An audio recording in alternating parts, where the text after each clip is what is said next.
La libertad de expresión es una manera de contribuir a la discusión entre gente libre, ya que los pensamientos de cada persona se manifiestan por medio de ella, lo que tiene como consecuencia fomentar el desarrollo de sociedades con democracia sustantiva. Bajo este contexto, la Corte Interamericana de Derechos Humanos ha señalado en el caso Canés versus Paraguay que quienes están bajo la protección de la Convención tienen no solo el derecho a la libertad de expresión de su propio pensamiento, sino también el derecho y la libertad de buscar, difundir y recibir informaciones e ideas de toda índole. Es por ello que la libertad de expresión tiene una dimensión individual y una dimensión social, a saber, esta requiere, por un lado, que nadie sea arbitrariamente menoscabado o impedido de manifestar su propio pensamiento y representa, por tanto, un derecho de cada individuo, pero implica también, por otro lado, en un derecho colectivo a recibir cualquier información y a conocer la expresión del pensamiento ajeno. Una de las fortalezas del sistema interamericano en un contexto electoral es que genera una serie de deberes que deben de colmar todos los estados parte de la Convención. El primero de ellos es el deber de permisión, el cual implica que los estados no pueden impedir la búsqueda, difusión, expresión y recepción de toda información independiente del canal o medio que se utilice. Otro de los deberes que impone la Convención Interamericana a los Estados partes es el deber de garantizar acceso, lo que implica que los Estados deben permitir que toda persona pueda recibir cualquier información proveniente del pensamiento ajeno.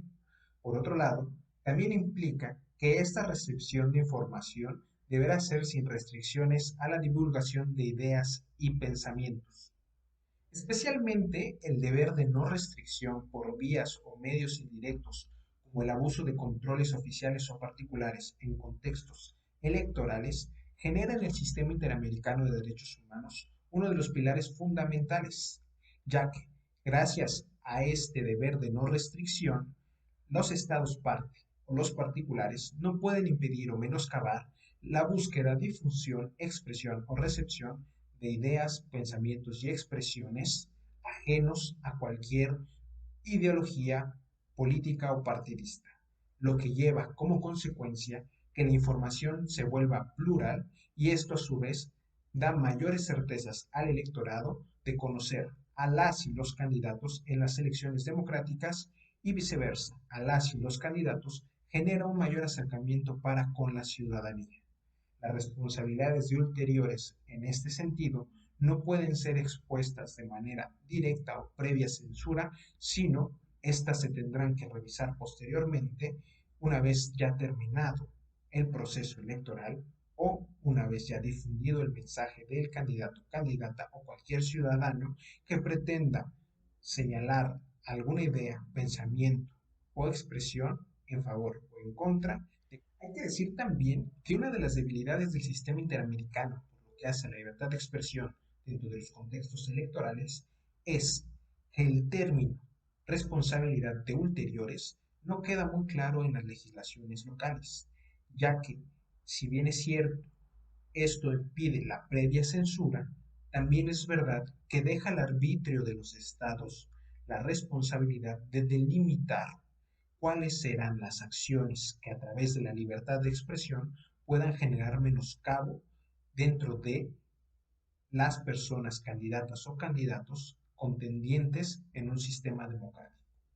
Es decir, cada estado va a revisar su legislación interna y deberá ajustarle el parámetro interamericano para que no sea en exceso una que prohíba la libertad de expresión dentro de los procesos electorales o, por el otro lado, otra que permita una libertad de expresión a grado tal de menoscabar o lesionar la dignidad de las personas y con ello otros derechos humanos que se encuentran en constante interacción. La Corte Interamericana de Derechos Humanos ha señalado que sin una efectiva libertad de expresión materializada en todos sus términos, la democracia se desvanece, el pluralismo y la tolerancia empiezan a quebrantarse, los mecanismos de control y denuncia ciudadana se comienzan a tornar inoperantes y, en definitiva, se crea un campo fértil para que sistemas autoritarios se arraiguen a la sociedad.